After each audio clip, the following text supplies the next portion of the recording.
commissions? Specifically one with a huge more attack, perhaps? You know we're worth it! For quality work and speedy results, choose Paimon and the Traveler!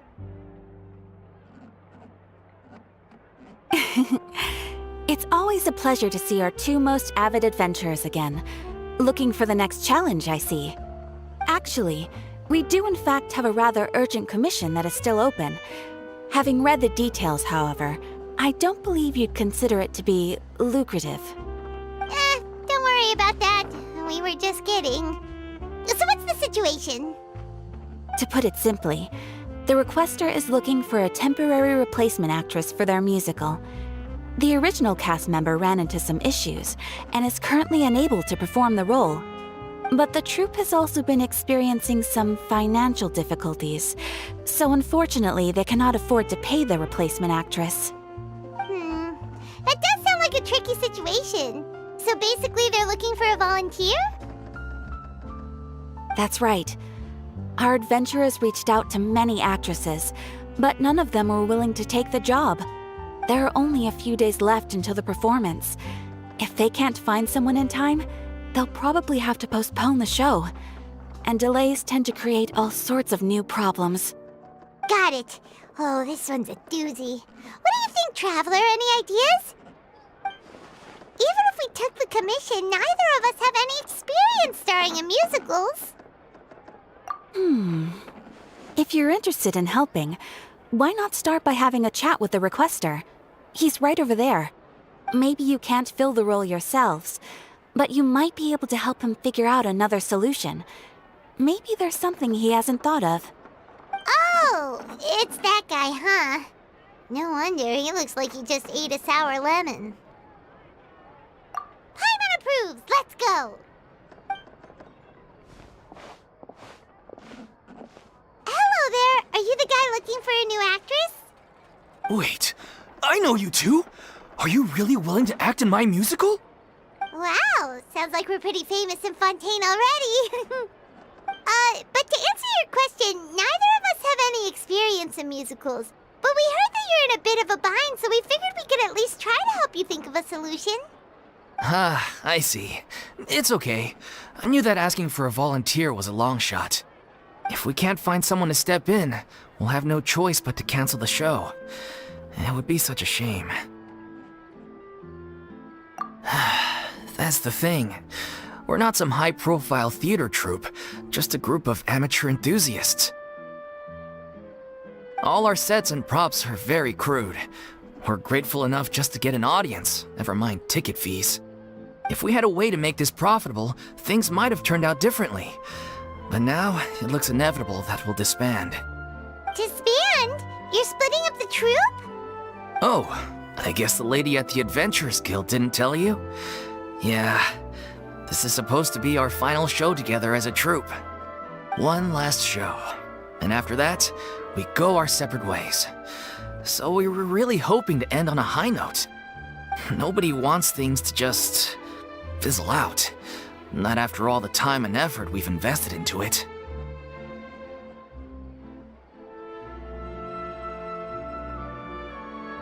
Yeah, the leading lady, in fact. She's been dealing with a chronic illness ever since childhood, and unfortunately, it flared up again recently.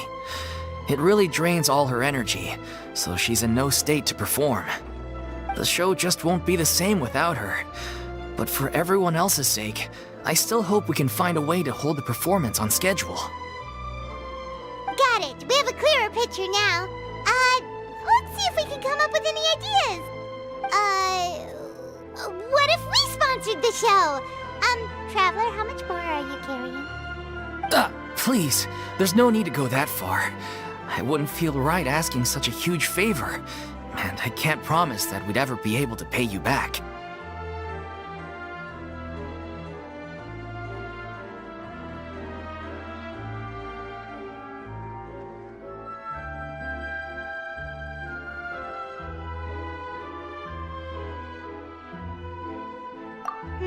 Good point. If the actress just goes through the motions for the Mora, that's not exactly rescuing the show. We should find someone who will put on the best performance possible. Oh, wait! What about... you know who? That's how you know we're the best of partners. Anyway, she should have all the free time in the world right now. She's really good at performing, and she was once super popular with the crowd. Performing in a musical should be a piece of cake for her. Who are you thinking of? Sounds like someone famous. Her? You're... That was a joke, right? Nope. Paimon doesn't actually know if she's performed on stage before, but Paimon's pretty confident that she'd be really good at it. You're not wrong there. She has actually performed in a number of big-name shows before. They were one of the reasons she was so popular. But even if she's no longer the Hydro Archon, it's not like she's suddenly a commoner. She's still an idol to many people in Fontaine, including myself. I just think Lady Farina might feel a bit out of place in an amateur troupe like ours. Well, yes, but... Fair enough. I mean, if she was actually willing to, then of course I'd be honored to have Lady Farina star in our show. I'm sure the rest of the troupe would be delighted too. I'm sure everyone in our troupe has probably dreamt of performing on stage with her one day. Of course, it all depends on whether she's interested. She might consider this opportunity beneath her. No point in stressing about that. We'll only know if we ask her. And besides, things are different now. There's no reason for her to be all high and mighty anymore. Thank you for your help. I guess I'll just stay here and wait for the good news.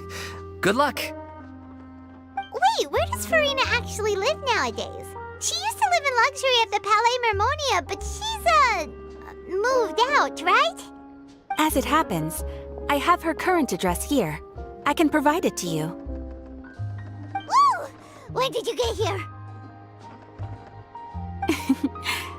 I came over when things were starting to sound more promising. I thought I should be at the ready in case my assistance is needed. It is my duty to support commissioners in any way I can.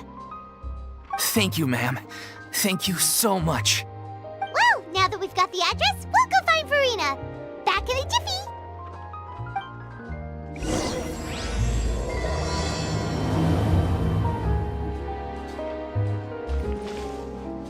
I can't believe they're seriously asking Lady Farina. Seems a little over the top. Try not to worry. May I pour you a glass of water?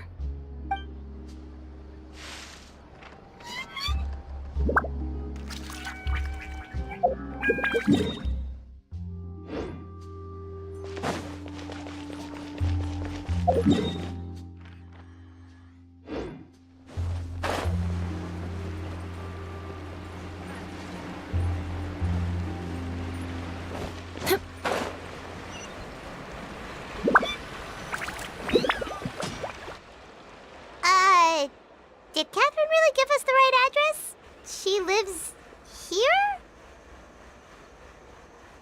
Not that there's anything wrong with this place, it's just, a bit of a step down from the Palais Mermonia. You know, it's common courtesy to make sure the homeowner isn't an earshot when you're denigrating their abode. Ah! Okay, when did popping out of thin air become all the rage? First Catherine and now you? I was just out on a shopping trip. I ran out of macaroni, so I went to grab a few more bags. I used to have a much wider range of choices when it came to food, but now I'm finding that simple, traditional home cooking can be quite delicious too. Not at all. As long as you have different kinds of sauces in, you can have macaroni and tomato sauce one week, macaroni and bolognese the next. Oh, sounds like you're really struggling to cope. How rude! Questioning my cooking skills. The audacity! It's not like I have a very eventful life these days. Actually, I barely leave the house. So I don't see how it's unusual that my meals are a little simpler now too. Besides, I'm sure I could master dishes like la lettre faucilor or blubber profiteroles in no time, if I felt so inclined. Ah, there it is. You don't know how to cook. Not yet, maybe, but... Anyway, what are you even doing here?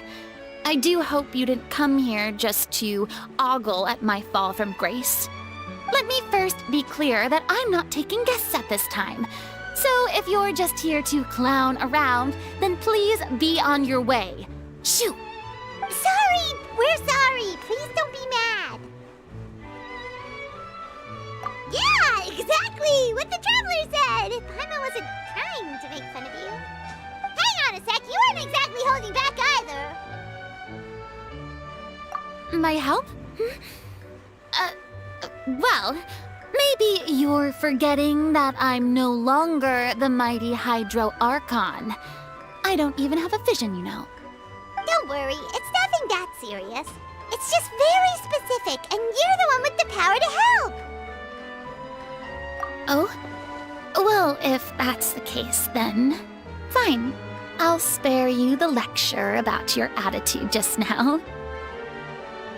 So tell me, what specifically makes this matter so specific? Ah, I see. I knew you couldn't have come all this way just to amuse yourselves at my expense. After all, I was once the brightest star in all of Fontaine, well-versed in all the various performing arts. A mere musical is well within my capabilities. But given the present circumstances, I'm afraid I must regretfully decline your casting request. How come? It sounds like this would be a breeze for you. True, but I have made a decision to retire from the stage. Although I am no longer required to play the role of the Hydro Archon, the time I spent inhabiting that character has left an indelible mark on me. Centuries of pretending to be a different person changes you completely. I'm not the same person I once was. Of course, that can't be undone now. It's too late, and I have no intention of reinventing myself all over again. But at least I can say that I no longer desire to play any new roles. Paimon can understand, but this is just a one-off part to fill in for someone who's sick. Surely that's okay. Whether it's a one-off or not, it's a boundary that I've committed to no longer cross.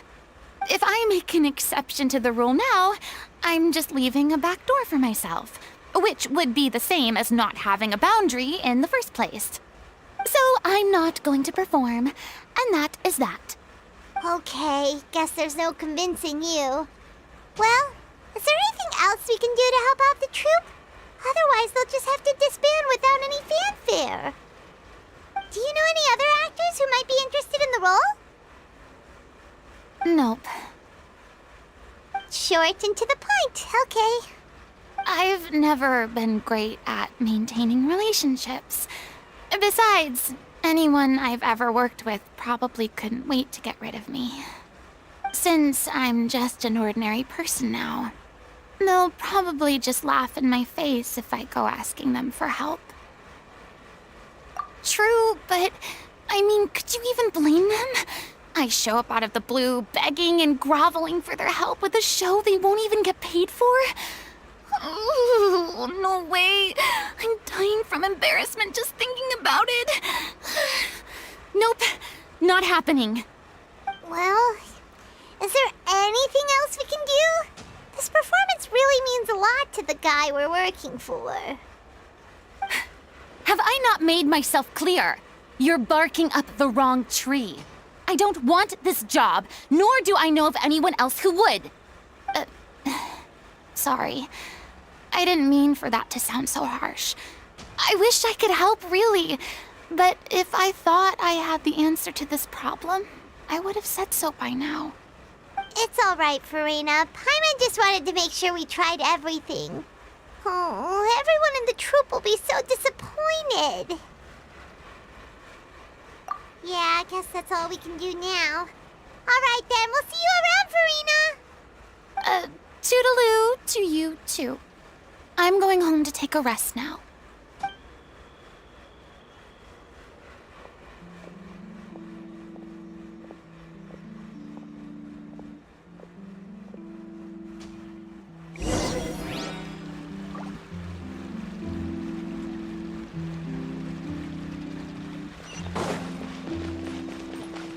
It's too bad, but we have to respect Farina's decision. Maybe the thought of performing brings up too many painful memories now.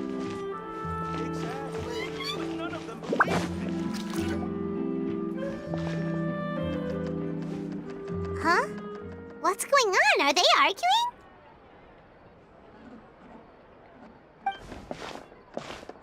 That's besides the point. I'll ask you again. Why did you start looking for a replacement without my consent? When did I tell you I'm going to take a step back? You didn't need to say it. We've known each other for how long now? We know the signs. But you never tell us about your illness, even when it's clearly flaring up.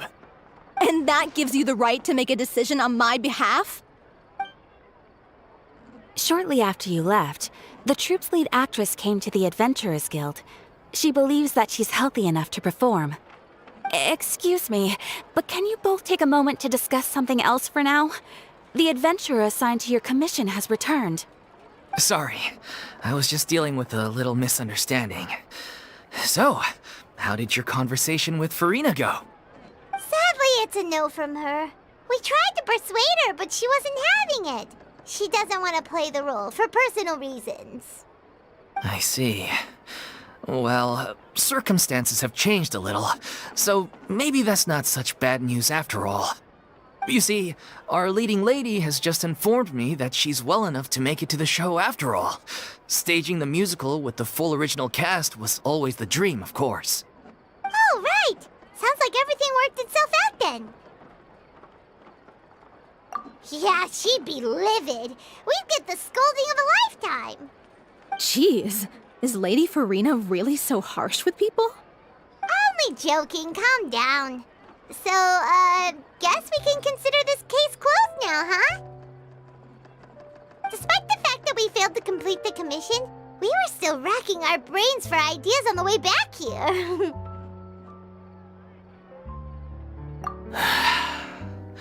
Look, there's no point arguing with you about this anymore.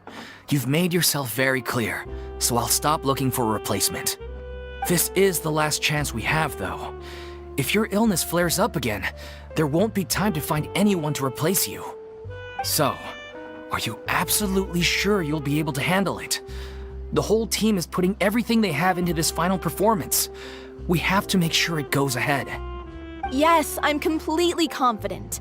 I've been taking a new medication from the doctor, and it's working brilliantly.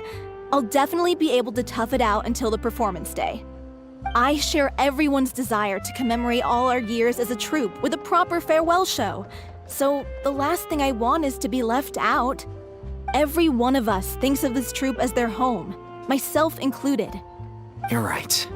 I'm sorry. I let myself get too worried about the show.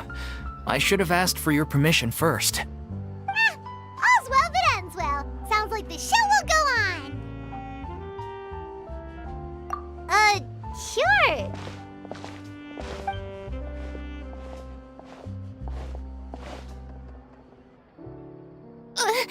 Hey, how did you... I was just passing by because I realized I forgot a couple of items on my shopping list. All right, I'm coming. No need to drag me.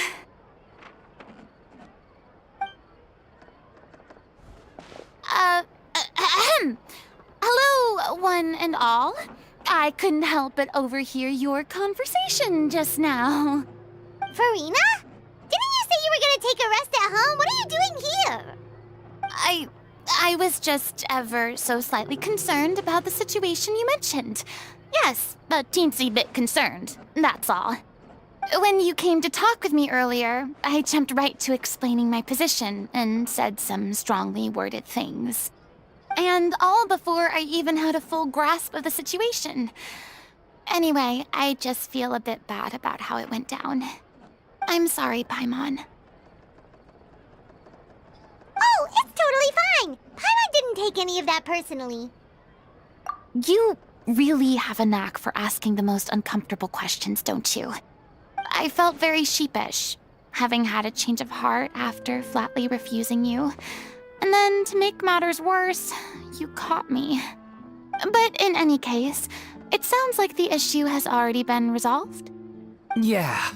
When they said they were gonna ask for your help, I almost had a heart attack. I mean, how could we be worthy of having Lady Farina star in our show? There's no need to think like that, and no need to keep addressing me as Lady.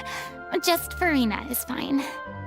I was wondering, if this troupe is so important to all of you, why does it have to disband? If the difficulties are purely financial, then there must be a solution. You could put the shows on pause while you look for a sponsor, for instance. Everyone seems so devoted to the troupe. I'm sure if you keep chipping away, you'll find a way through. We all want to believe that, but some things are just beyond our control. Everything's been going downhill ever since we lost our director. She was the heart and soul of our troupe. She kept us going. Her name was O'Reilly, and she was the founder as well as the artistic director of our troupe. And tragically, she was a victim in the serial disappearances case. What? That's actually how I recognized these two. It was all thanks to their efforts that the true culprit was brought to justice. But still, no sentence can bring our director back to us. She was a loyal fan of your performances, Miss Farina. They were what first inspired her to get into musical theater. She rallied many people around her who were destitute or had lost their sense of purpose in life, and convinced them to join her troupe. She wrote her own scripts, acted on stage, and mentored each and every one of us. People loved our performances back then. We seemed to be going from strength to strength. Things were really looking up for us. And then disaster struck. Yeah. After that, the entire troupe fell into disarray. None of us know anything about script writing, let alone how to handle the business side of things. We've been doing the best we can. But despite our efforts, things are slowly but surely falling apart. It's agonizing. But ultimately, we'd rather end things now on our own terms than stick it out to the bitter end and watch all our dreams turn to dust. Oh. What a terrible waste. A gifted artist from humble beginnings who achieved so much and no doubt had much more to give.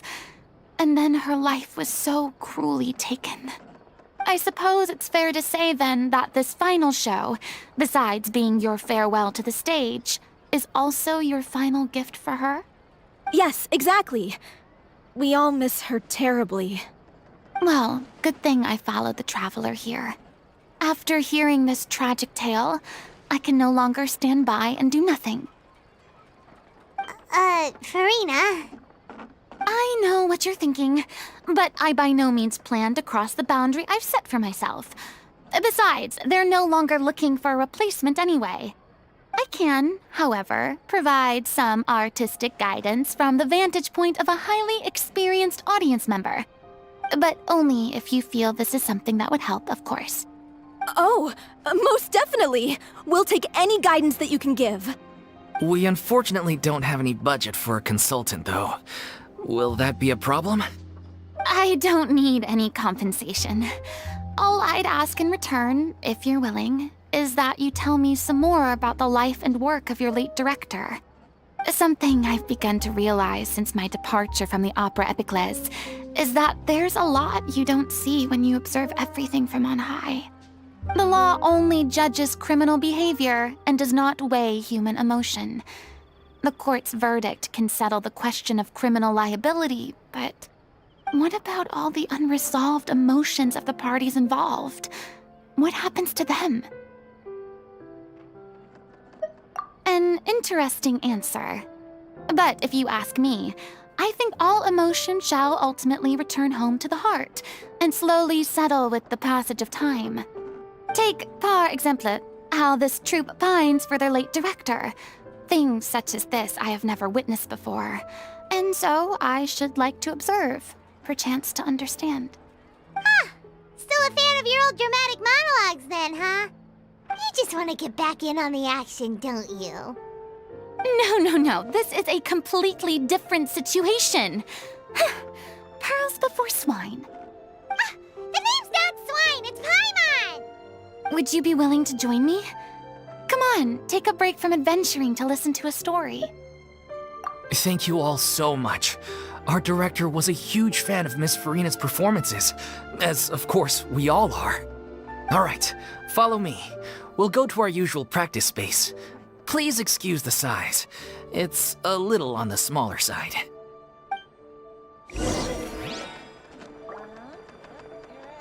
There'll be an extra fee for that.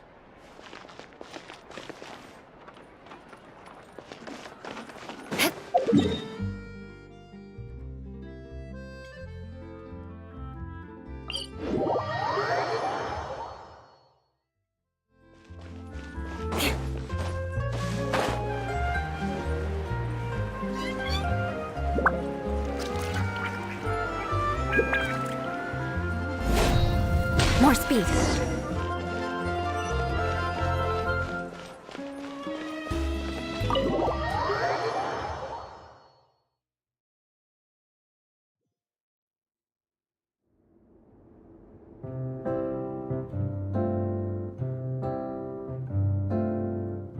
Huh? Lady Farina? What's Lady Farina doing here? Hello all. Allow me to explain. As of today,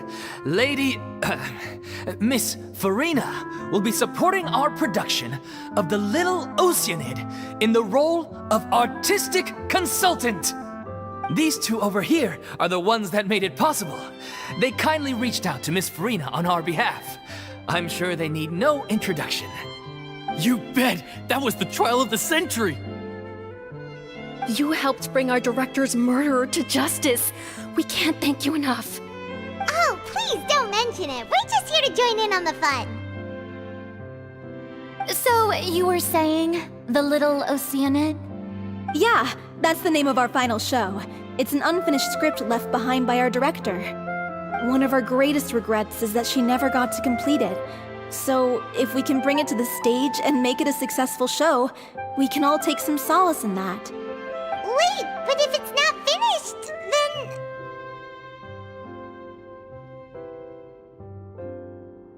Yeah, we've been battling issues on every front trying to realize this dream. Anyway, let me give you a quick summary of what the story's all about. The protagonist of the story is a young Oceanid who transforms herself into human form, despite the protests of her family. She longed to live just like any other human, and sure enough, she found friendship and even love. Everything seemed perfect. But one day, her true identity was exposed, and her world came crashing down around her. So far, so good.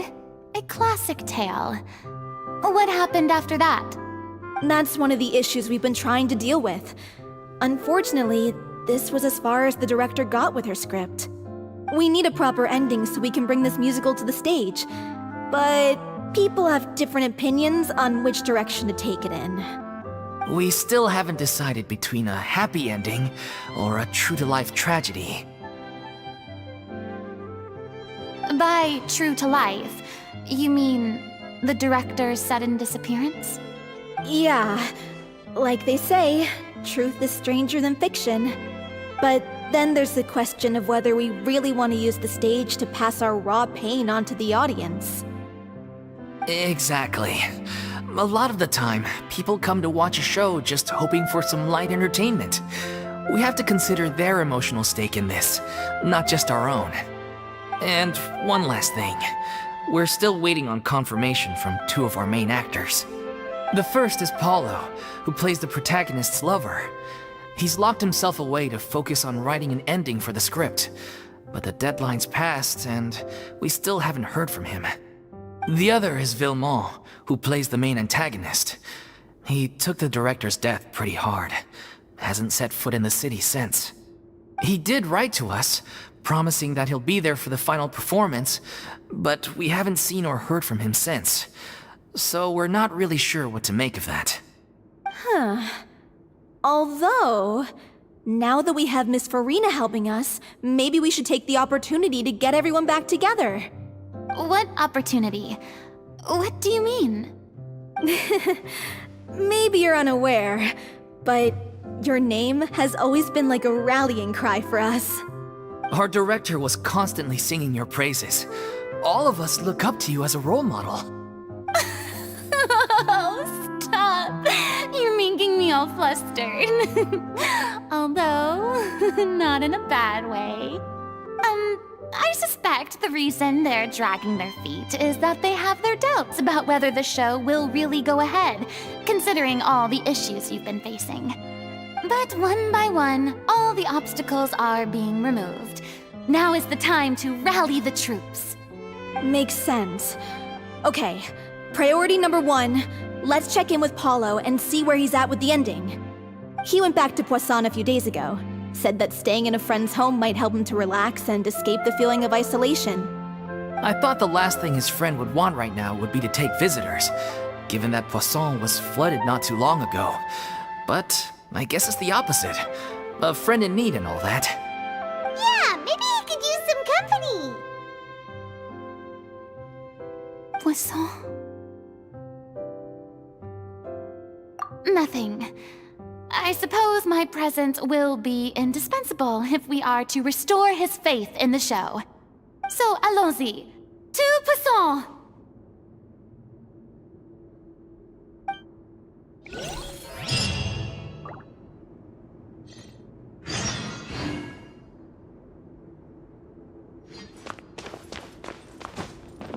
Pressure's on now. We gotta make sure we're fully prepared.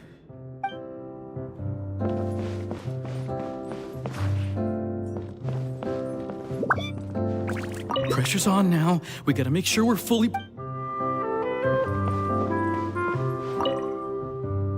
You're off to Poisson to find Paulo, right? Have a safe trip. We'll take care of the troop while you're gone.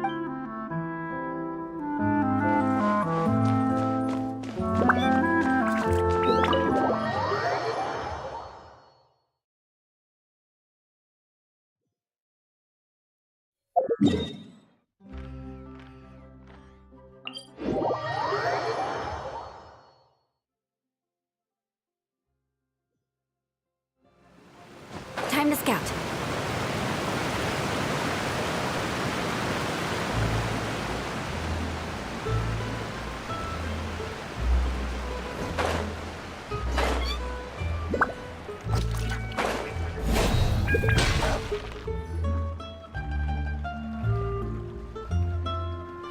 If I remember correctly, this is where he's staying. Who is it? It's me. Is the script ready? You came all the way here for that? All right. Forget that for now. Just come on out. We've got some great news. Nice try. Look, just give me some time, okay? I'm just wrapping up this last part of the script. I'll be out once I'm done. Okay then. Looking forward to your masterpiece. So, as expected, he's missed the deadline. The ending is one of the most important parts of the show. Even once he's done, it isn't final until we've all had the chance to read through and make sure we agree on it. Someone told me they'd just seen you in Poisson. I assumed it was a case of mistaken identity, but sure enough, here you are. And Farina, too. I was wondering if we might run into her. So, you're here for Paulo? Looks like he could be a while, so feel free to take a stroll around town in the meantime. I've made all the arrangements already. Oh, it's okay. We can just wait here. Thank you for being so considerate, Miss Navia. That sounds wonderful. We'll take that stroll. Get over here, you! How oblivious are you? How are things in Poisson now? Any better? Things are on the mend, but it's a slow process. Some people may never recover from the trauma they experienced. I'm sorry to hear that.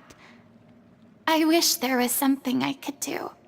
Please, must our conversations take such a depressing turn every time we meet? We all have painful memories, but we don't have to let them cloud everything we do. And if you're trying to make a new start, perhaps it's best if you don't bring up the past all the time. Thank you for your words of comfort. You make a very good point. But for now, at least, I think I should stay with the way I'm feeling for a while longer. It's okay. These things take time. Moving on from a painful experience is easier said than done. Which brings me to why I'm here. I thought you should probably know that not everyone here is ready to forgive and forget after the Hydro Archon's inaction in the face of catastrophe. To avoid upsetting the peace, I told the townspeople that everyone here is a member of the theater troupe, and that you are just an actress playing the role of Harina. It's not a perfect solution, but hopefully it means you won't have to lie low while you're here. That's so thoughtful of you, Navia. Well, what do you expect? I am the courageous and considerate president of Spina di Rosula, after all, like my father before me. Anyway, that was all. Look after her now.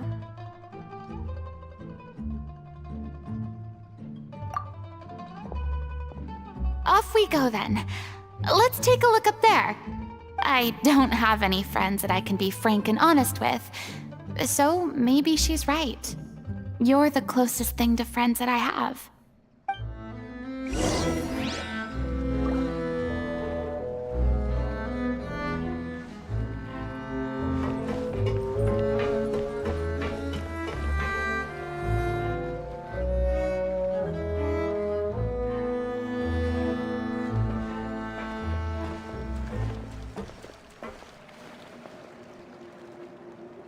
I'm so grateful that Miss Navia was so understanding.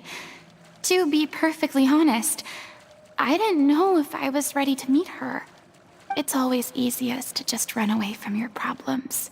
But that never fixes anything. You can't get around the obstacles without facing them. So that's why you were nervous when they brought up Poisson. Yeah. I'd be lying if I said I wasn't scared of coming back here. Still, I felt it was something I had to do. As I was saying before, I want to see for myself the things that I never could in the past. I'd be overjoyed if the people here could find it in their hearts to forgive me. But they're more likely to unleash a tirade of vitriol against me, which, of course, I completely understand and accept. Yeah, I can tell people are watching me.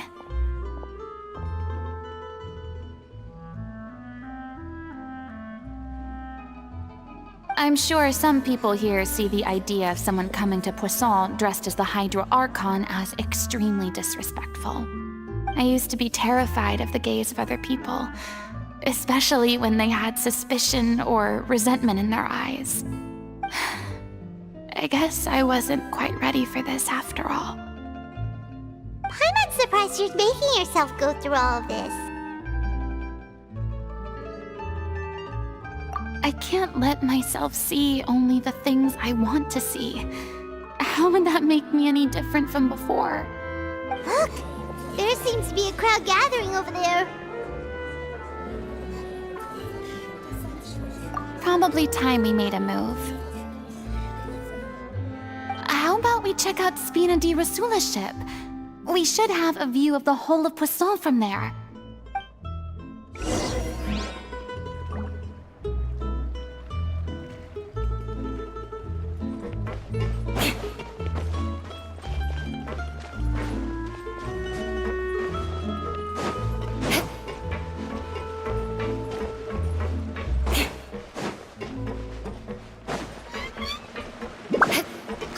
More speed.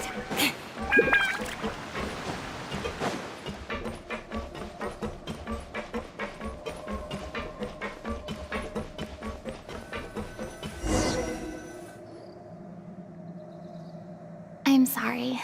You probably just wanted a relaxing stroll, and here I am dumping all this heavy stuff on you. We don't mind. It's actually refreshing to see a different side of you. Great. Well, I appreciate your company, so please don't disappear just yet. I don't know whether you can tell, but the years of suffering and loneliness aren't the only reason I have a hard time facing up to who I used to be. As I stand here by the ship, I can't get the images of the rising water out of my mind. One after another, people were taken by the water. All those treasured lives and memories washed out of existence in an instant. They thought their god would protect them. They had absolute faith that when disaster struck, a divine power would save them from harm. And all the while, I played my part to perfection to convince them that was true. But then the floodwaters finally came, and the Hydro Archon did nothing. You shouldn't look at it like that. You were only doing your duty. I've had to go through so many moments like that for the sake of protecting the truth. As time went on, it got harder and harder to bear, and I became more lonely and isolated. Eventually, I realized I had nothing left except the truth. I became terrified of completely failing in my task, and was haunted by the thought of being left all alone, weeping on my throne. Fortunately, we were able to avoid the worst-case scenario thanks to the help of heroic individuals such as yourselves. Everyone rose to their responsibilities, and I finally regained my freedom. But on some level, freedom also means no longer being needed. I have no further use to people. Paimon would have never imagined you'd see it that way.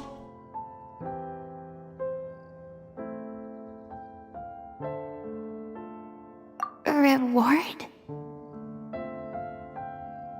I guess so. Back then, I didn't even dare to dream about having someone to confide in. I was scared of someone recognizing me for who I truly was, and exposing a secret I swore to protect. Believe in the Farina you see on stage. She is the one you can trust. I had to keep all my feelings, all my curiosity about life to myself. No one could be allowed to know. That's what I really meant when I said I'm no good at maintaining relationships. So that's where you were coming from. Paimon totally thought you were just a bit of a diva at heart. Could you please get off my case? I don't know what's gotten into you today. I'm making an effort here. You could at least try to do the same.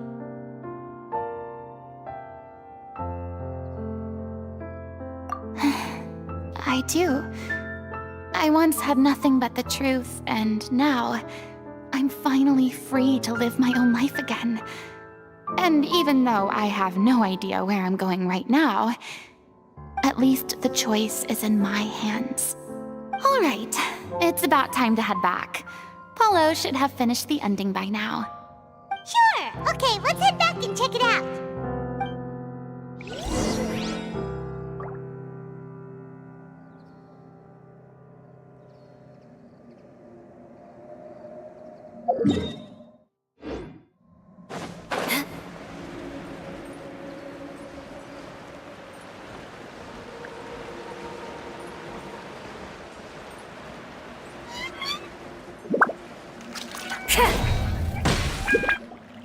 Didn't you say you needed to watch what you eat? You're supposed to be cutting down on fried foods, not wolfing down copious quantities of fish and chips, you know? Come on. It's not every day we get to dine at Spina di Rosula's expense. Can you believe how generous she is? I'm not about to pass on free food. Anyway, my character doesn't need to be slim and good-looking. That's your job. Are you kidding me right now? It's not your character's health I'm worried about, it's yours. I've spent my whole life battling the effects of ill health, and it kills me to watch you willingly ruin yours by filling yourself up with junk all the time. Oh no, looks like they're arguing again. We're back! Could you maybe put your differences aside for a moment? Ah, you're back.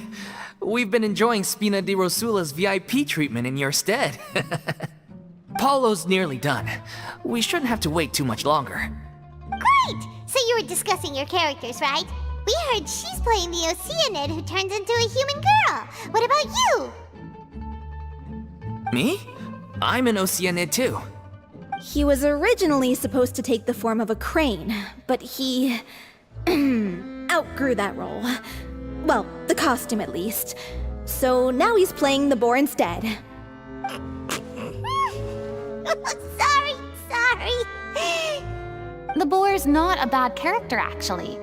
He's the one who raises the little Oceanid, yes? That's right. He has some pretty memorable lines too, like when he imparts some solemn words of wisdom to the little Oceanid. If you become human, you can reveal your secret to no one. You will face suffering and loneliness. Is this truly what you want? Wait, that sounds kind of familiar. It's the most important line in the whole script. I think it's a symbolic statement about our director's life and legacy. She kept quiet about all the trials and tribulations she faced in running our troupe, allowing us to devote ourselves fully to performing. It was only after she was gone that we realized how tough her job really was. You mentioned earlier that the troupe is like your home. Yeah. I was born with an incurable illness, and once my family found out it couldn't be treated, they decided they didn't want me anymore. I spent some years taking whatever work I could find and trying to manage my illness with various medicines. But whenever I had a bad flare-up, I'd be lying in an alleyway for days at a time. It was like that until the director found me one day. She told me I had a great voice and asked if I was interested in studying singing from her. I said yes. She took me under her wing, taught me to both sing and act, helped me find Mora for my meds, took care of me when my condition decided to flare up. I know it was all a huge burden on her. She sounds like a really incredible person. She really was. She gave everything she had to her troupe and the people in it. All of us were so proud to call her our director. I was a lost child too when she found me. As the child of a murderer, my parents weren't around when I was little, so I got sent to an orphanage. The other kids were always picking fights with me. They'd say things like, "Come on, you must be pretty tough if you're the son of a murderer." It was just to taunt me, though. I was an easy target, and they knew it. One day, I got beaten up so bad that I just couldn't take it anymore, so I ran away. I lost all faith in humanity by that point. Thought the whole world was out to get me. Let me guess. Fortunately, the next person you ran into was the director. Yeah, for the first time in my life, I was somewhere I felt safe. And I promised myself I'd stay here until the day the group parted ways.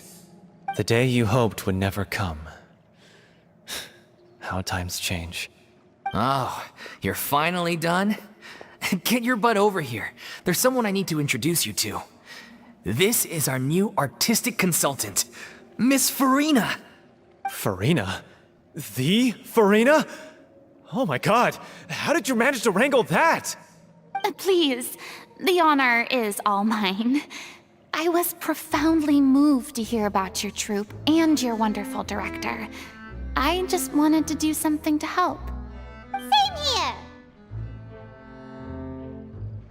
Even so, this is just... Oh wow, I'm sorry. I'll try to calm down. Now, where was I? Ah, yes, the script, of course. let me give you a rundown of how the story unfolds in my version of the script. I'm sure you're already familiar with the beginning of the story.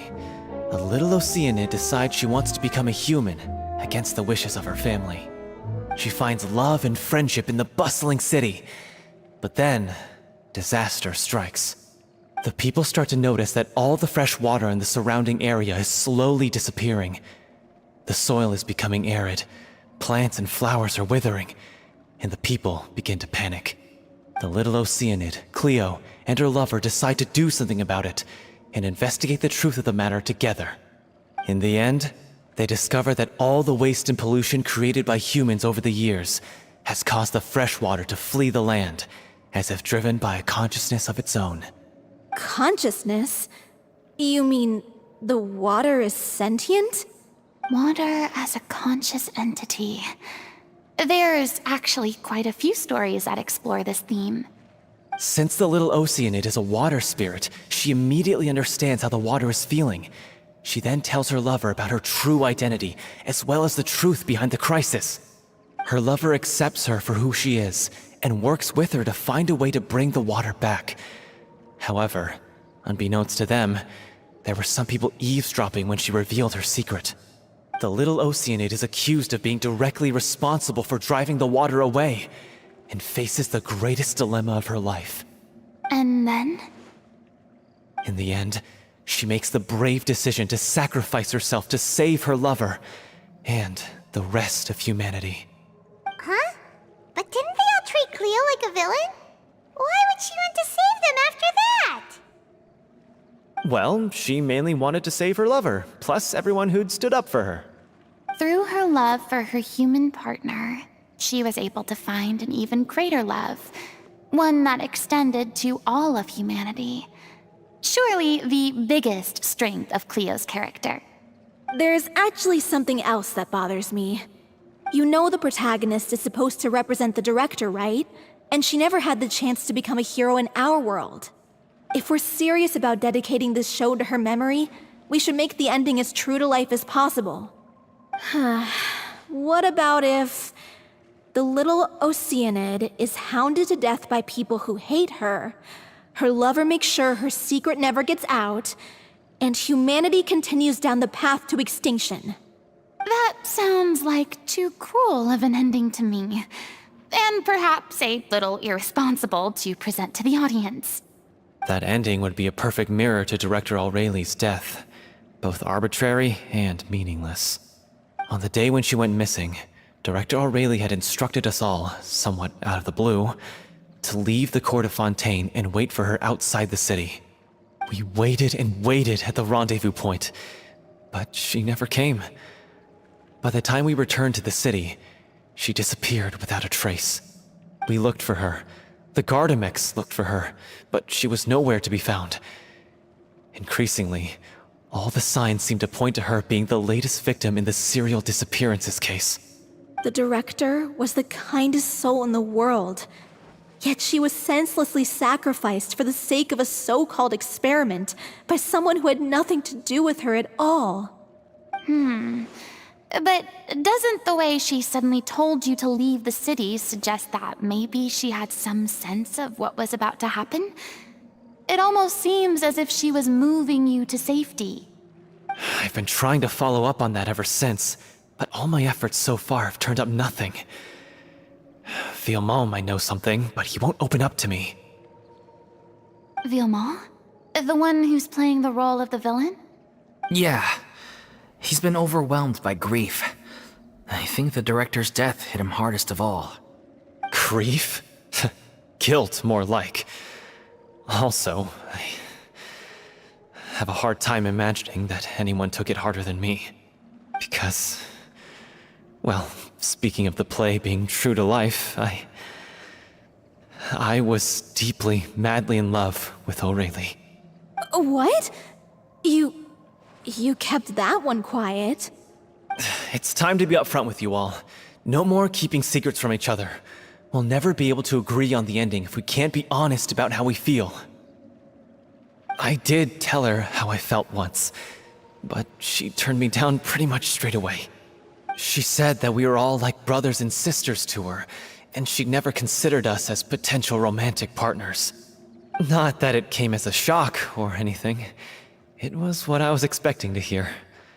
So I told her I'd always be there for the troupe, and I'd always be there for her. I said, maybe one day in the future, when everyone's settled into their own lives and on the up and up, and managing the troupe no longer required her constant attention, well, maybe then she could reconsider what she really wanted in her life. And now, that day will never come. Oh, Paulo. So if I'm the one writing this ending, then I'm gonna make sure it does right by O'Reilly. I won't let anyone get in the way of that. In that case, you have to straighten things out with Vilmont once and for all, face to face.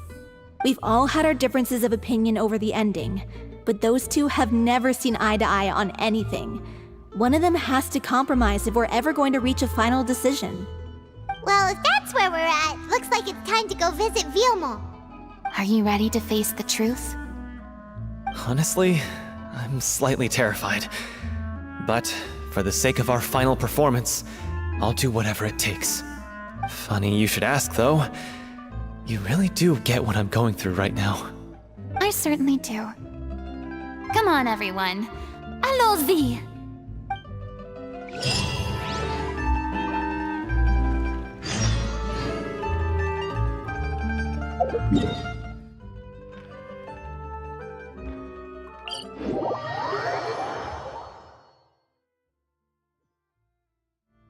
More speed.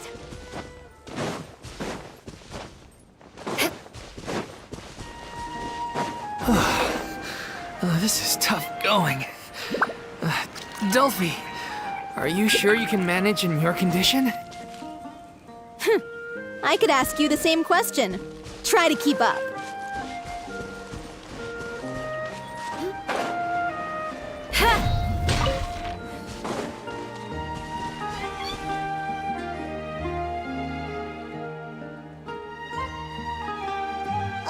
As if this journey wasn't tough enough already without a roadblock. Don't worry. We should all be fine with the traveler here. We don't need to take a detour. Wait, why are you all looking at me? You're not seriously expecting me to fight, are you? We're just curious, that's all. I don't think anyone's ever seen Farina in a fight before. Yeah, but don't you remember why? The Hydro Archon willingly gave up all her power so it could be converted into indemnitium. Miss Farina said so herself. Precisely! And I'm not even the Hydro Archon anymore, so all my power is gone anyway. As much as it pains me, unfortunately, I should just stay put. I'm more like a damsel in distress more than anything. That sounded so smug. Ugh, secondhand embarrassment is unbearable. Hey, lay off, all right? My bluff is hanging from a thread here. I'm sorry. I got carried away. Please help us out, would you? Aw, too bad. I was so pumped to feast my eyes on fight mode Farina. Sorry to leave all the heavy lifting to you. Don't worry, piece of cake.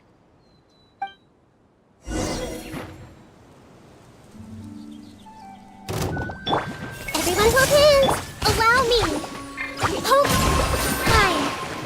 There is no escape.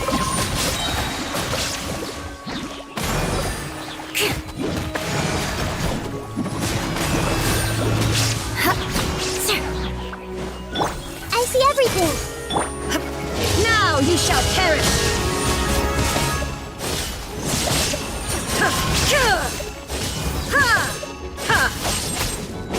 Illusion shattered.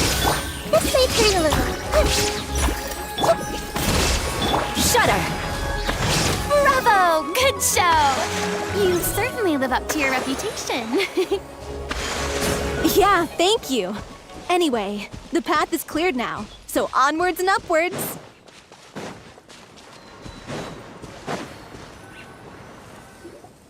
Vilmont, are you there? Huh? Oh, it's you guys. Wait, what's Lady Farina doing here? I can explain. We've been rounding up the whole troupe. We now have everyone except you. So, you think knowing the truth about the director's disappearance will help you write an ending to the script that pleases everyone? I care just as much as everyone else about making the Little Oceanid a success. That's why I wanted to wait until after the show. If I open this can of worms now, I just don't want to make things difficult between us. We're supposed to be a unit when we're on stage. Fiamma, avoiding the truth will not help anyone. Unless you mean to suggest that Aurelie's death had something to do with you. I don't want to talk about it. Listen, Fiamma. I used to think that my love for Aurelie was a point of shame. I never brought it up to anyone. But now, I've made up my mind to put it all on the table.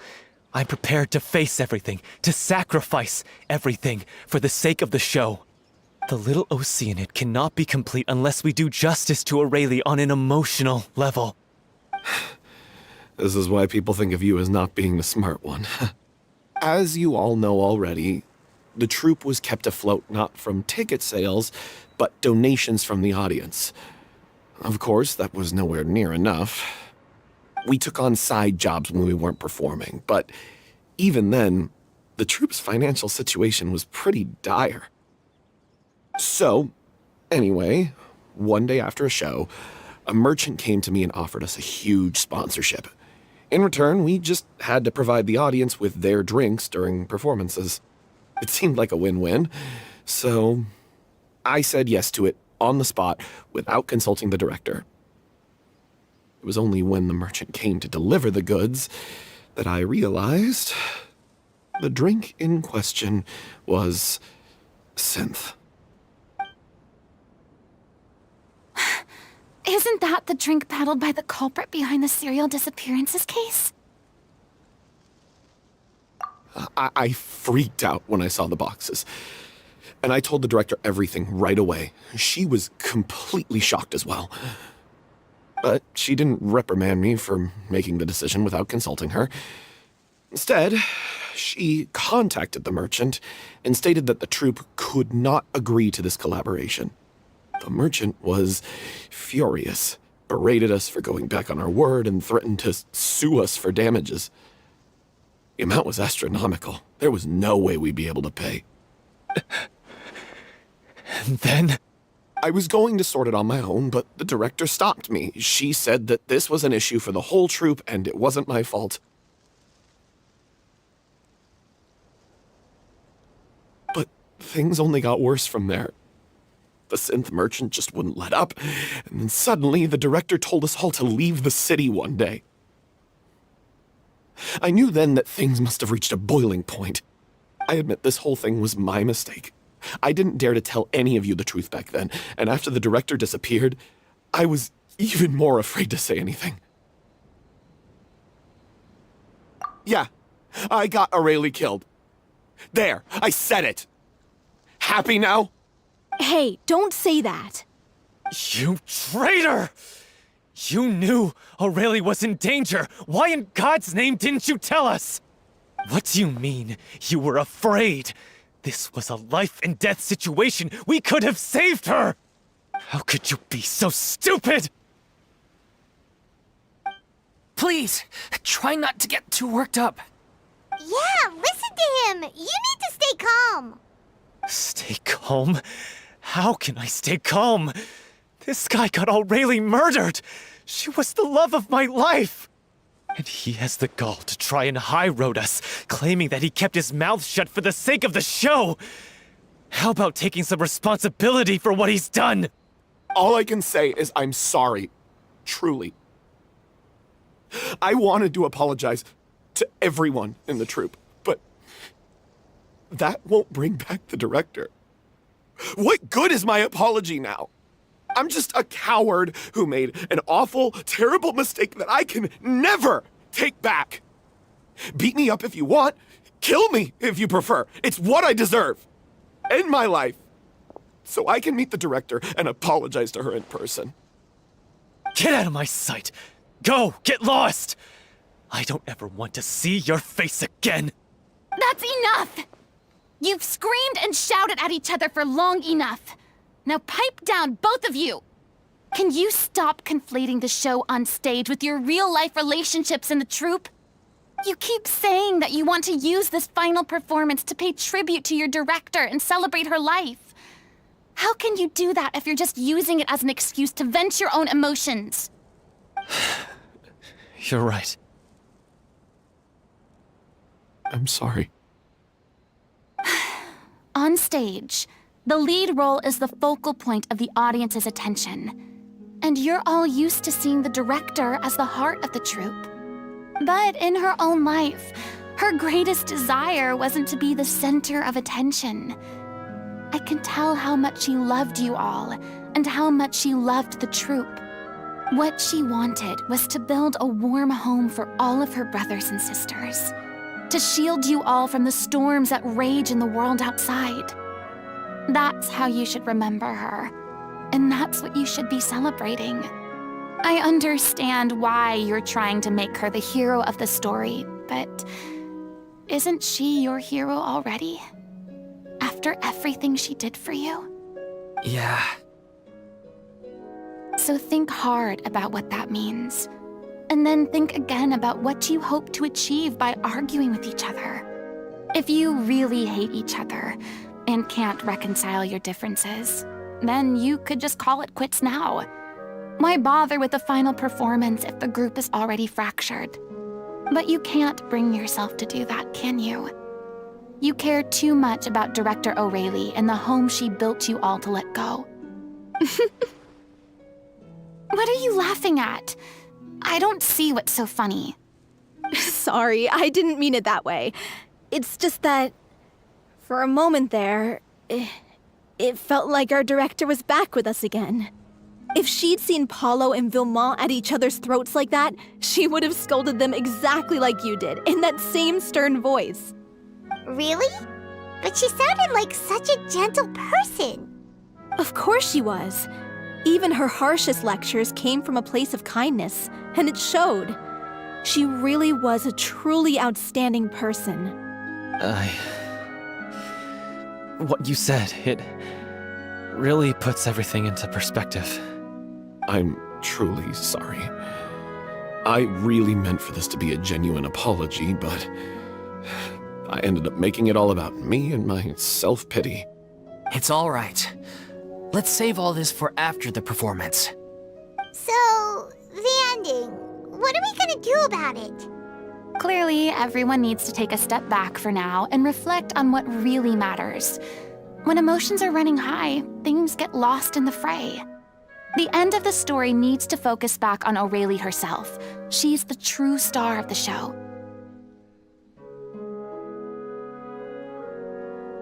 What do you mean? The Traveler is right. You once investigated that underwater synth base and recovered items belonging to the victims. If you could find anything that O'Reilly left behind, perhaps we can get a better sense of what she went through in her final days. You really think that's possible? I trust that nobody would object to the ending of the story being based on O'Reilly's true feelings. No. Well, we'll leave this in your capable hands. Come, let's pay a visit to the Palais Mermonia. The rest of you, head back to the rehearsal location for now and wait for our good news.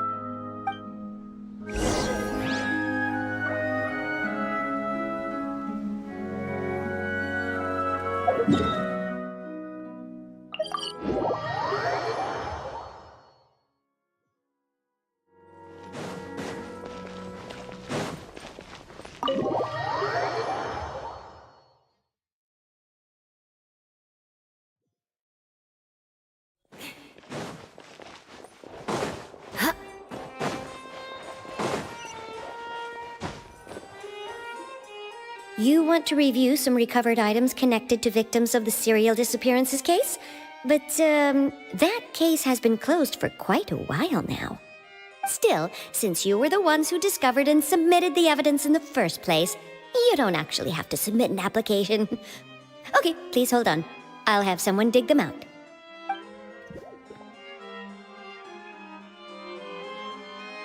So, this is all O'Reilly left behind.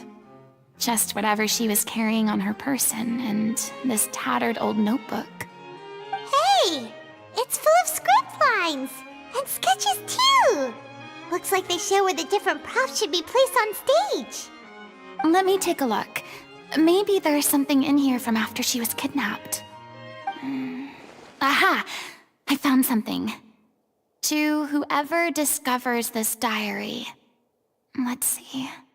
Looks like she kept a detailed record of her captor's actions.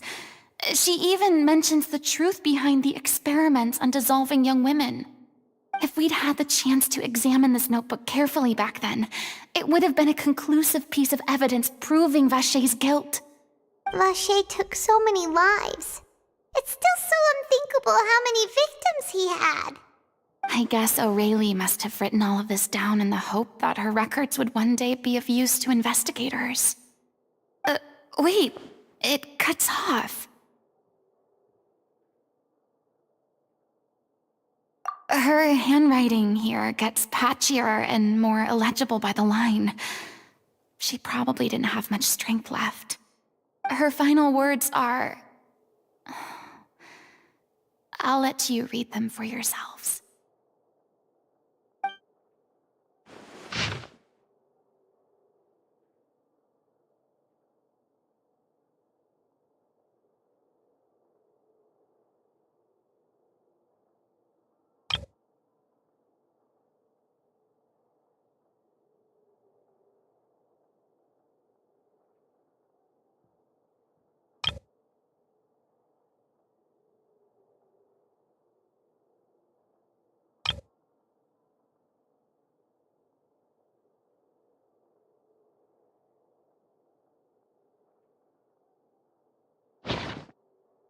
She was so terrified. She may have been a mighty hero in the eyes of her troop, but at the end of the day, she was only human. I can't bear to think how painful and lonely her final days must have been. Wait. This part on the last page sounds strangely familiar.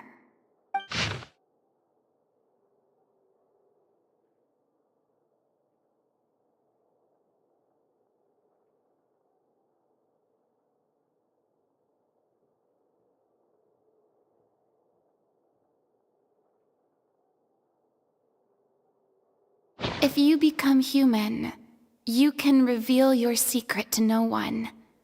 You will face suffering and loneliness. Is this truly what you want? Isn't that the most important line in the Little Oceanid? Because I am an older sister to them. Oh. So she didn't regret her decision. Even as she sat in silence, waiting for death to come. I'm sure this is what the troupe would have hoped to hear as well. She had their utmost trust, admiration, and love, and she truly deserved it. Let's go. It's time for them to learn Director O'Reilly's final thoughts.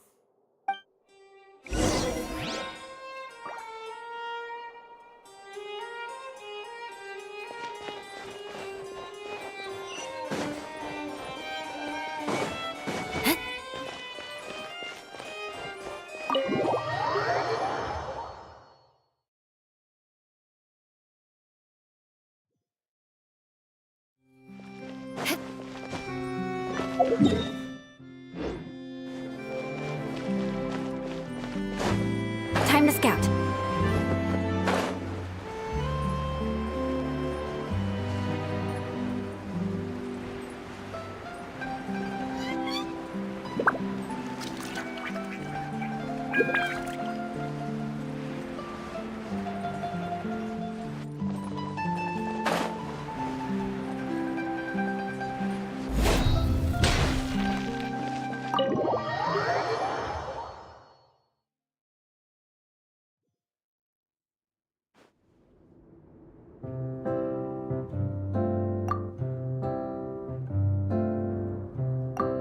She deserves a hero's farewell. If that's the only way to convey to the audience the courage and selflessness that she showed in the face of death, then it's a meaningful way to end the story.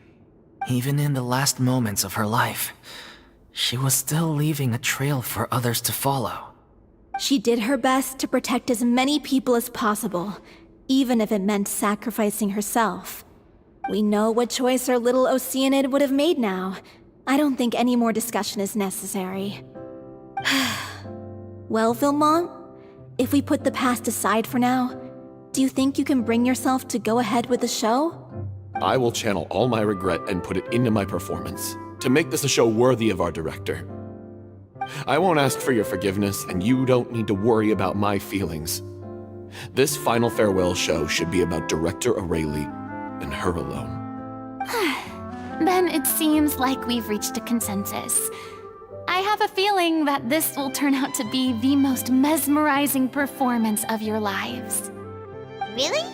How can you be so sure when you've never even seen them perform before? Don't underestimate my experience. After watching a countless number of musicals, I've learned one important thing.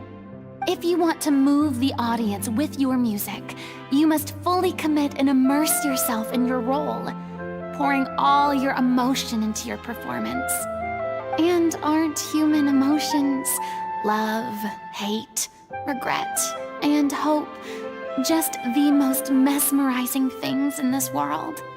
I don't believe anybody could be more committed to bringing this story to life on the stage than they are now. Thank you for the vote of confidence, Miss Farina. And thank you for supporting us through all this. Then, let's not delay things any longer. We need to discuss the details of the ending and get it nailed down once and for all.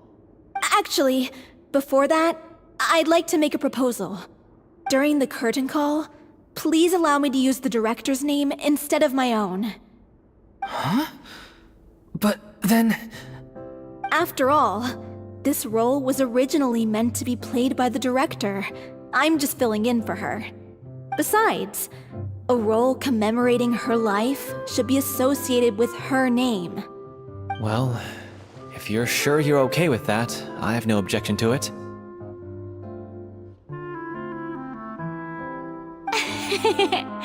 Now we're talking like a serious acting troupe. All right, I'll leave you to fine-tune your musical while I go and procure a stage. Procure a stage? Oh, it's okay. Our usual place doesn't need a reservation. That place? Oh, don't be silly. For an extraordinary show, we need an extraordinary stage. By which I, of course, mean the Opera Epiclese. Whoa, wait, what?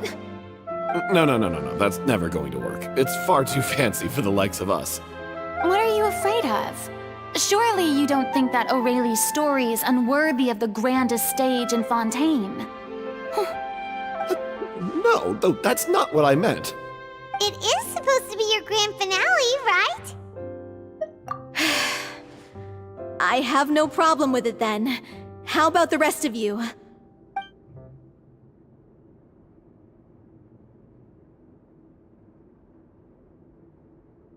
I'll take your silence as a yes. Thank you for giving us this opportunity. It really is a dream come true. Well, then don't disappoint me. If you mess this up, it'll reflect poorly on me too. Come on, we'll need to get the go-ahead from Nerilette. I know just where to find him.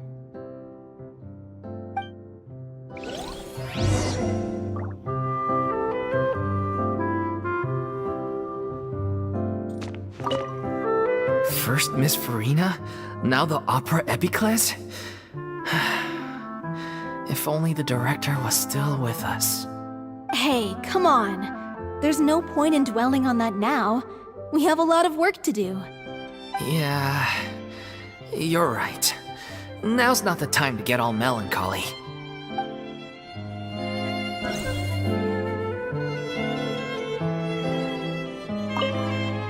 During the final scene, Maybe we should stop the music just before Cleo takes the stage?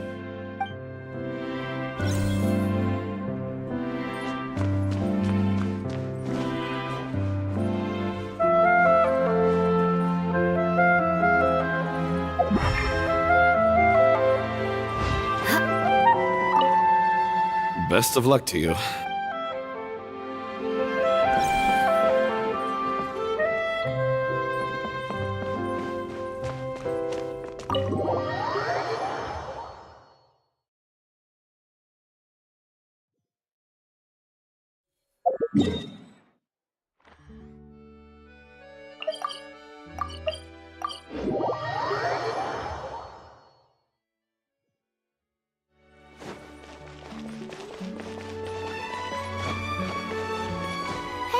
Look at that! Looks like I guessed right. You were just I knew you'd be here. I'm here merely for a short break. It has been a while, Miss Farina. And you too, Traveler in Paimon. What might I assist you with today? I would like to book the Opera Epiclese for an event. You see... I understand. The process for booking the Opera Epiclese is complex and can be somewhat cumbersome. But given that the request is coming from the three of you, I see no reason to make things unduly difficult. The story of the little Oceanid is most fascinating. I'm looking forward to seeing it performed on stage. I will say, however, that I am surprised to see your passion for the performing arts rekindled after all that has happened. Huh? What do you mean? Do I look excited? Yes. And this is the first time that I've seen you like this since your departure from deityhood. At first, I just felt bad about rejecting them.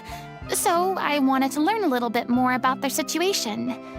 But one thing led to another, and... well, here we are. In the past, we sat in our high chairs in the court, giving our opinions on isolated cases, all while knowing very little about the human stories behind each and every one. Maybe it's because I finally become an ordinary person and gained my freedom, but I've developed a great sense of curiosity about their lives. I am truly delighted to see you find a new lease on life. Now that you've regained some confidence, have you had any thoughts regarding a return to the stage? Why would you suddenly ask a question like that? Well, if the Little Oceanid turns out to be a great success, it will no doubt become a classic. Many theater companies are certain to add it to their repertoire. The experiences and decisions of the protagonist Cleo are all modeled after your own. Naturally, this makes you eminently suited to playing the leading role. It would truly be a shame if you did not take this opportunity to allow audiences to enjoy your outstanding acting talents once more.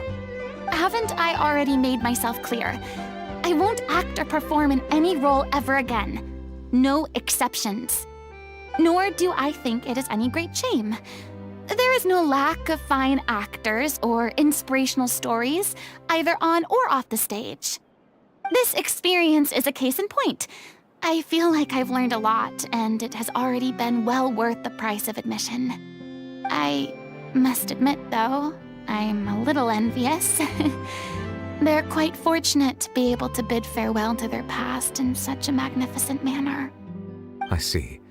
Well, I'm glad to learn that you have found a role to play that you enjoy, be it on the stage or not.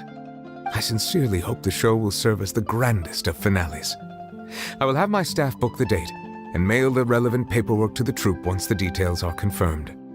Thanks, Nervalette. You are very welcome.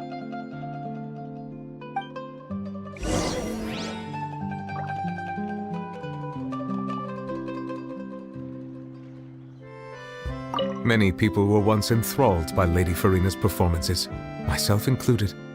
I hope that one day she'll be able to understand that our appreciation was always sincere.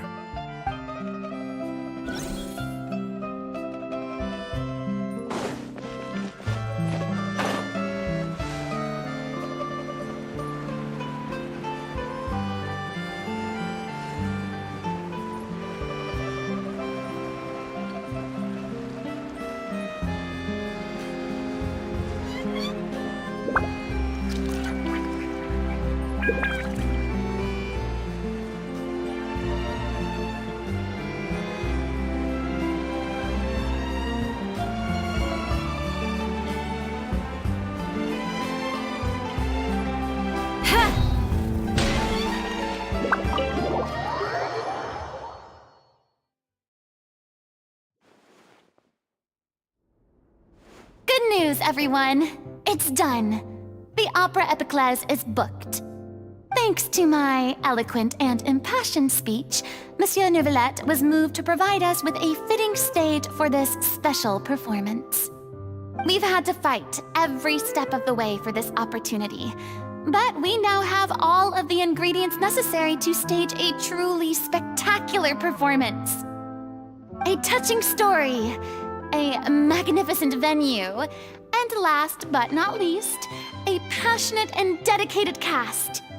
Now, let's work together and make this show the best it can be. This is truly wonderful. The sooner we can finalize the ending, the more time we'll have to rehearse. Fiamma and I just went over some parts of the script and tweaked a few things. I think it's really going to resonate with the audience now. Wow, you two had a constructive conversation? That's great! Oh, communication is vital to any good performance. Look at us. We've come so far. I never could have pictured this scene a few days ago. It's amazing! Even though Farina's still being a bit of a drama queen about it all, she's really fired everyone up! Please feel free to give us any comments or suggestions you have. We really value your input. Hey, Loic, get over here. Time to practice the opening number.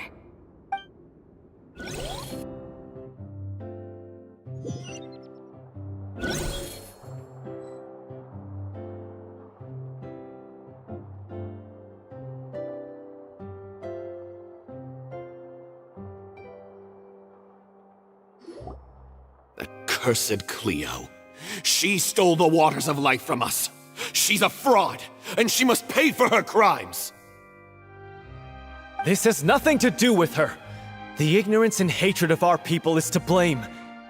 How can we hope to win back the water's favor if we don't change our ways? This guy could be useful. Take him hostage. If Cleo wants him back, she'll have to show herself. Leave this place, oh little Oceanid, and never, ever look back!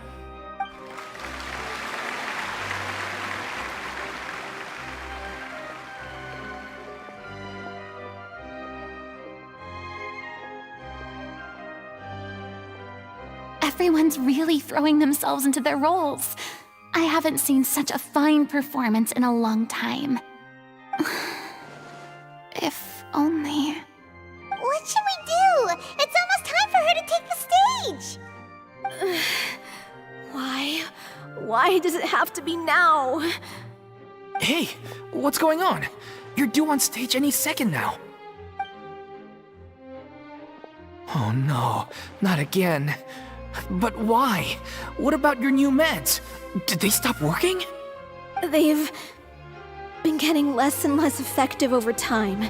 I've had to keep increasing my dose. What? I thought they cure it. So they were only managing your symptoms? I figured whatever it took to get me through this final performance. How could you do this to yourself? And after that lecture you gave me about not looking after my health. I'm sorry. I've let everyone down. You... This is a conversation for another time. How can the show go on without its star performer? Miss Farina, I'd like to make a request of you. Say no more. If you're sick, you need to rest. I know what you're going to ask. Loic, your character has no more scenes, correct? Oh, yeah. I think my scenes are all done. Although, I do have one more line, but I guess another guy in the troupe with a similar voice register could take it. Why? Please take Delphi back to her place to rest. I'll sing the finale. From the sublime to the ridiculous. After all that, everything's come full circle. Thank you, Miss Farina. I'm so sorry to put you in this position after everything you said. Never mind. What's done is done. It's really my own fault for getting in too deep.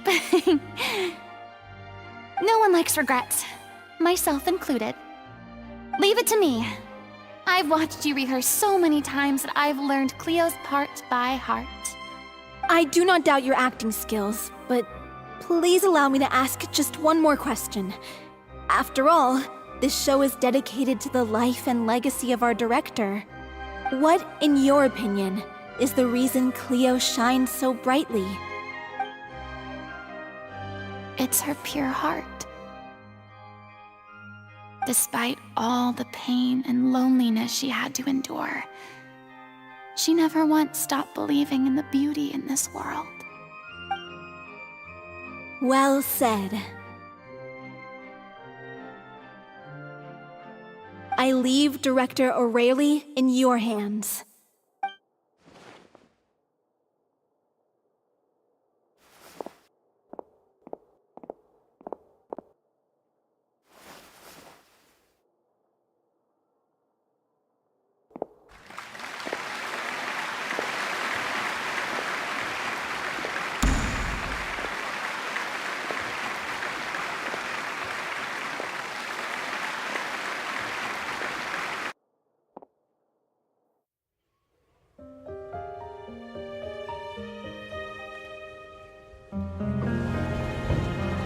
Is she here yet? When will she get here? She's not coming! You're wrong. She's here.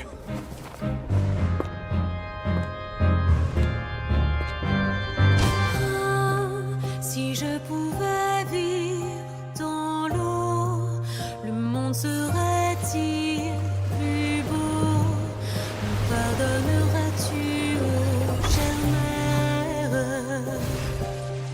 L'eau dans son courant fait danser nos vies, et la cité elle nourrit, ainsi que toi, mon doux amour. But what about your wish? My wish.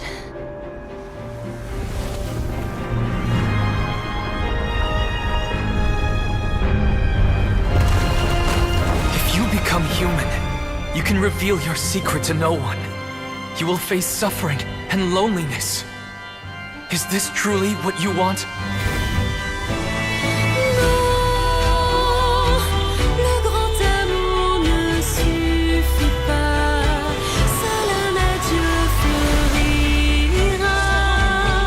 C'est notre histoire de vie, douce et amère. Moi, je suis seule et toujours là, à voir le monde et s'inventer.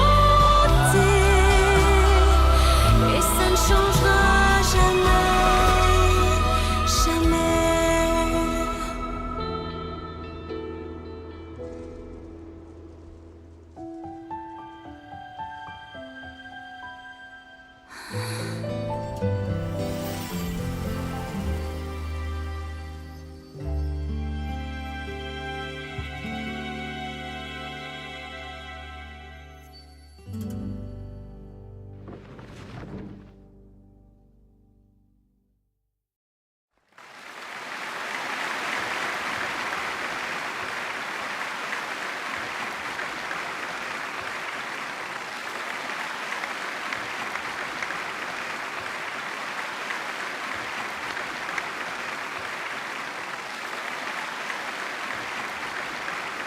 Is it just me?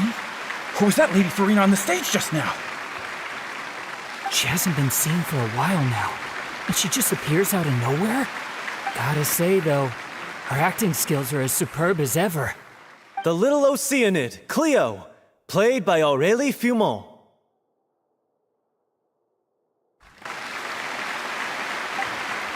Wait, that's not her name. What's going on? I don't know, maybe it's just a doppelganger. I've spent a lot of time out of the spotlight, and they didn't use my name during the curtain call either. Hopefully, not too many people recognized me. It's too bad that I had to break the one clear rule I'd managed to make for myself, even if I had no choice.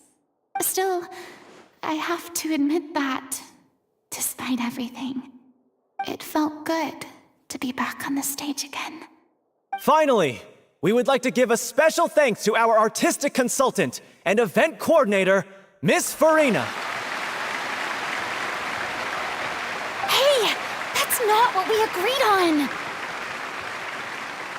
Oh, so it was Farina after all. She's back. Honestly, what is he doing?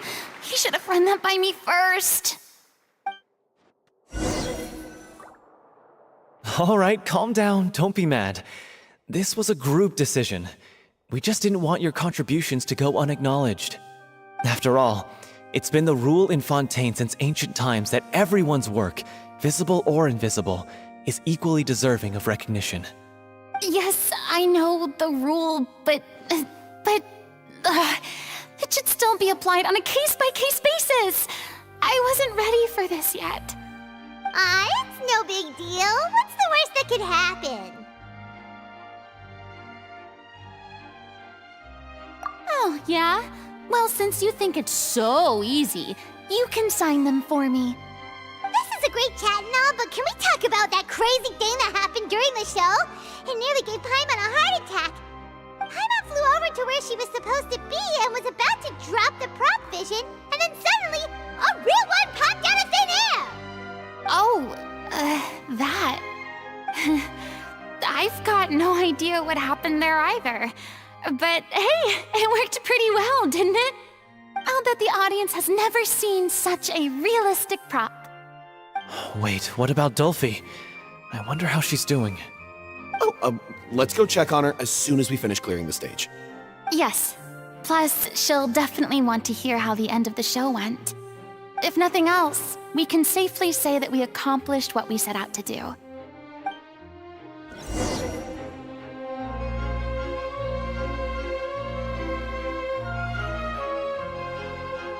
More speed.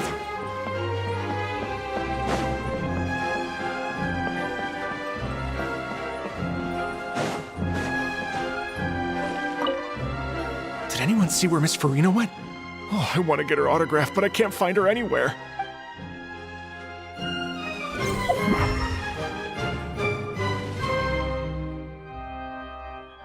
I thought Cleo's actress sang very well. Why did they swap her out at the end? I don't know. Maybe that's just how it was scripted.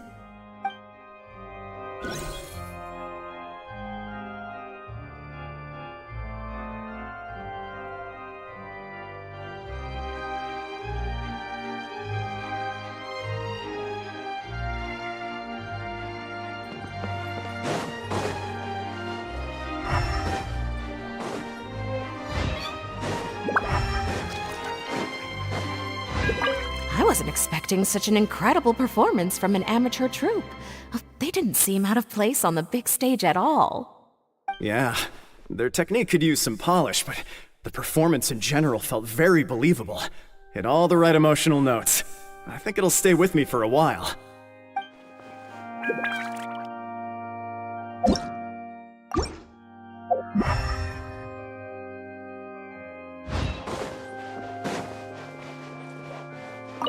What a surprise! Seeing Miss Farina on the stage? This ticket was money well spent. Yeah, I agree. Say what you want about her, but she's flawless when she's on stage.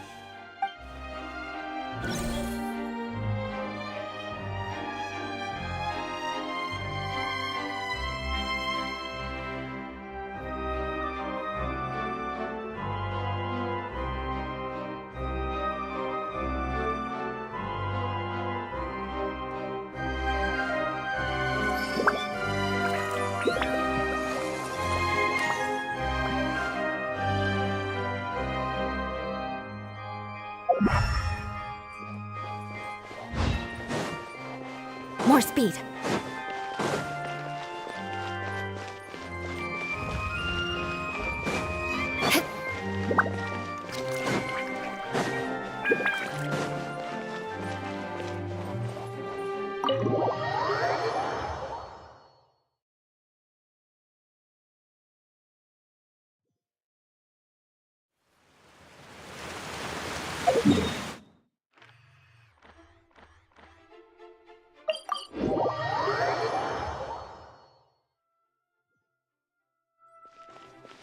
more speed.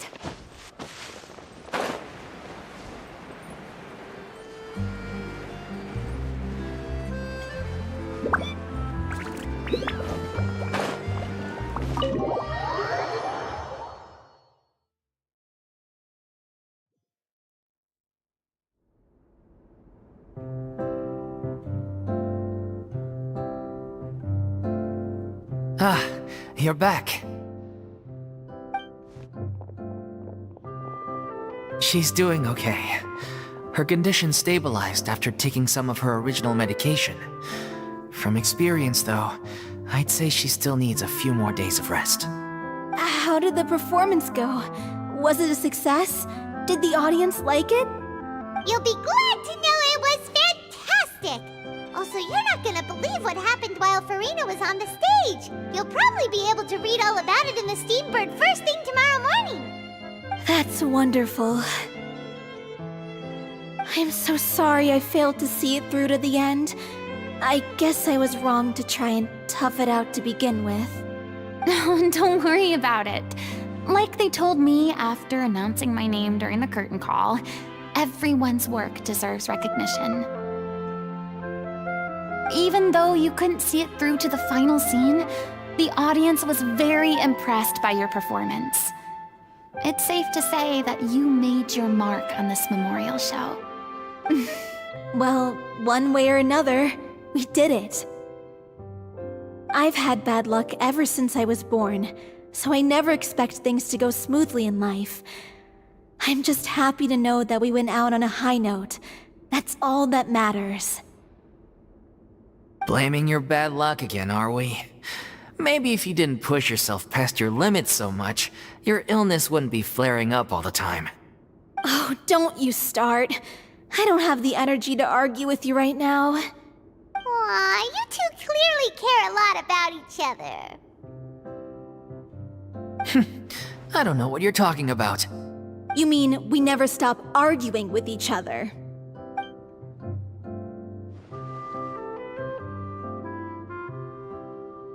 So, any plans for the next step? After the brilliant performance you put on, the reputation of your troupe is sure to spread through Fontaine like wildfire. You won't have to disband if you don't want to. You could capitalize on the rave reviews and license out the Little Oceanid to the bigger theater troupes out there. That would do wonders for your financial situation.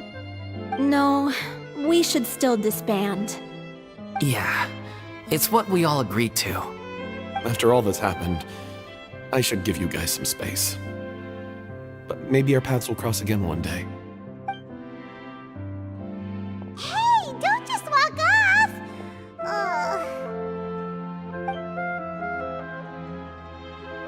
I still want to keep performing, so I might join another troupe. After watching Miss Farina's performance, I think I'm starting to understand our director's infatuation with musicals. You should do it. It suits you. I'd originally hoped to keep performing too, but I don't know if my health will allow me to.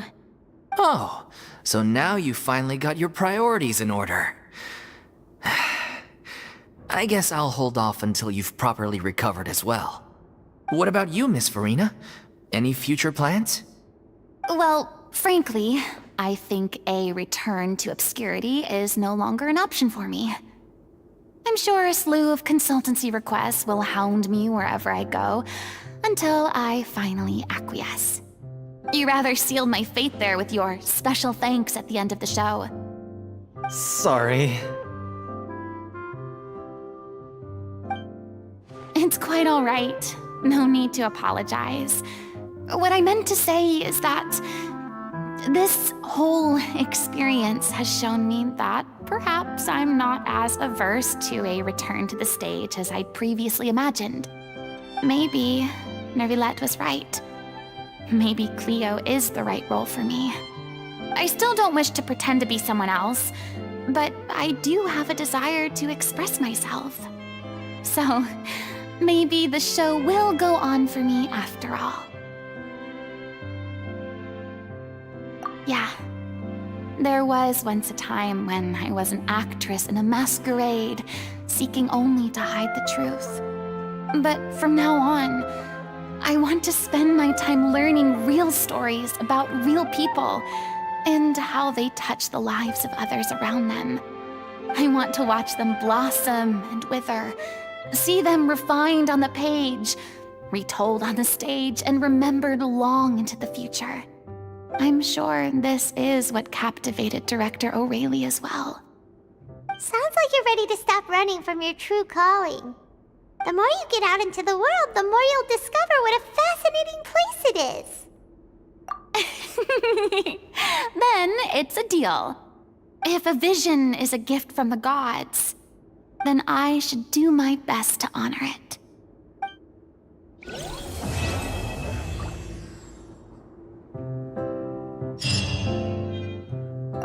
I'm just finishing packing up. As soon as I'm done, I've got an interview with the Steambird to get to.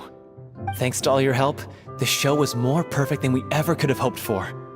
But most of all, I want to thank you for giving me the chance to finally say farewell to O'Reilly.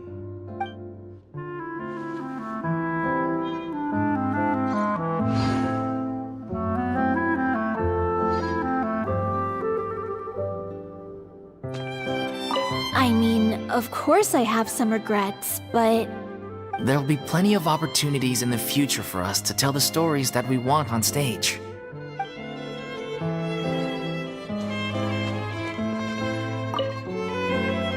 Now that the buzz is worn off, I feel ready to pass out.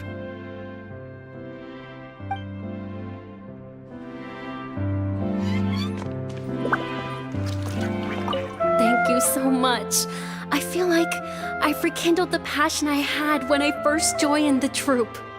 It might turn out to be too little, too late for me. But still, this has been the experience of a lifetime.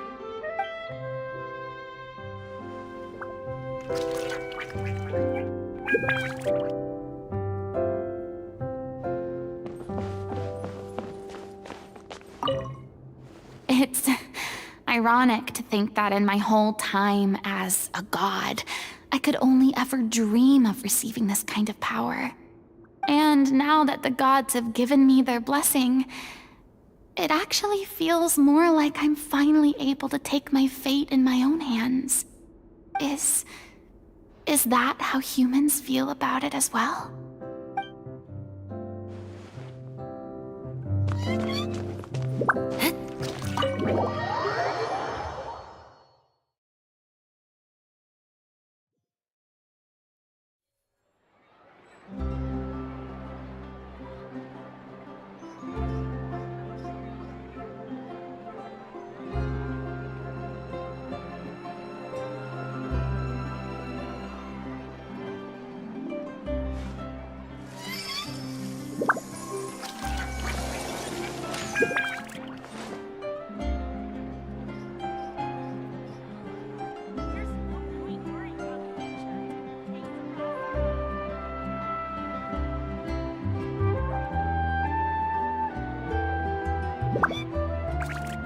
You want to learn some Favonia's blade work?